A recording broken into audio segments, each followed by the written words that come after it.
Good morning, ladies and gentlemen. We got him.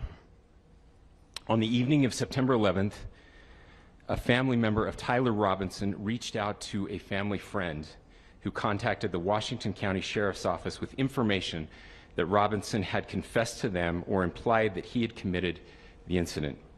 This information was relayed to the Utah County Sheriff's Office and scene investigators at Utah Valley University. This information was also conveyed to the FBI.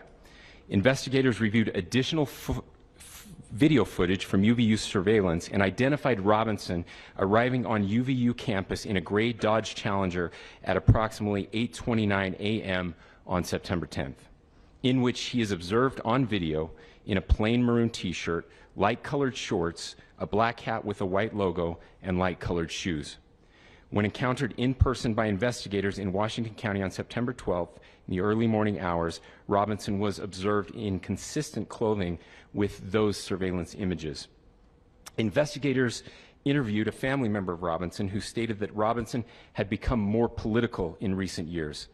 The family member referenced a recent incident in which Robinson came to dinner prior to September 10th, and in the conversation with another family member, Robinson mentioned Charlie Kirk was coming to UVU. They talked about why they didn't like him and the viewpoints that he had. The family member also stated Kirk was full of hate and spreading hate. The family member also confirmed Robinson had a gray Dodge Challenger. Investigators identified an individual as the roommate of Robinson. Investigators interviewed that roommate, who stated that his roommate, referring to Robinson, made a joke on Discord. Investigators asked if he would show them the messages on Discord. He opened it and showed several messages to investigators and allowed investigators to take photos of the screen as each message was shown by Robinson's roommate. These photos consisted of various messages, including content of messages between the phone contact named Tyler with an emoji icon and Robinson's roommate's device. The content of these messages included messages affiliated with the contact Tyler, stating a need to retrieve a rifle from a drop point, leaving the rifle in a bush, messages related to visually watching the area where a rifle was left, and a message referring to having left the rifle wrapped in a towel. The messages also refer to engraving bullets and a mention of a scope and the rifle being unique. Messages from the contact Tyler also mentioned that he had changed outfits. I know there has been speculation as well as to the writing on those casings, those bullet casings, and I believe we have that as well. And I will share that with you now.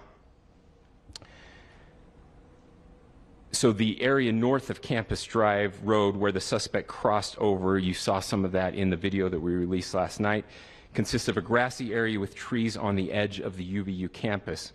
Investigators discovered a bolt-action rifle wrapped in a dark-colored towel.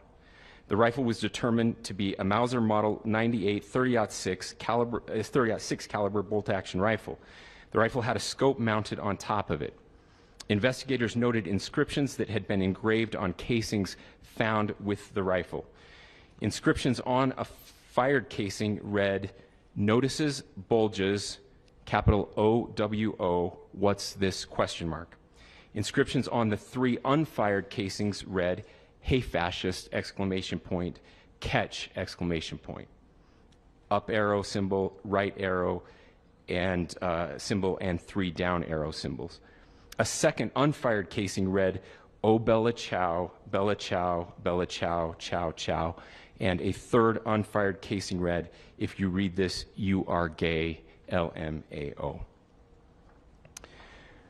We are indebted to law enforcement across the state who has worked seamlessly together, local law enforcement, state law enforcement, and our federal partners with the Federal Bureau of Investigation.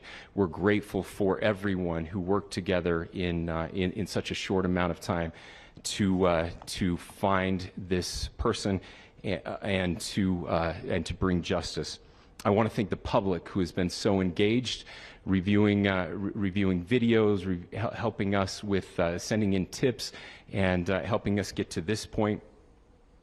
I want to thank the family members of Tyler Robinson who did the right thing in this case and were able to bring him into to law enforcement as well. I especially want to thank the family of Charlie Kirk, Erica, Charlie's parents, his children. I want us to be thinking of them as we bring justice in this case. They will be involved in that justice. We will be working very closely with them as we move through this process as well. This is a very sad day for our country, a terrible day for the state of Utah, but I'm grateful that at this moment we have an opportunity to bring closure to this very dark chapter in our nation's history. With that, I will now turn the microphone over to the Director of the FBI, Kash Patel.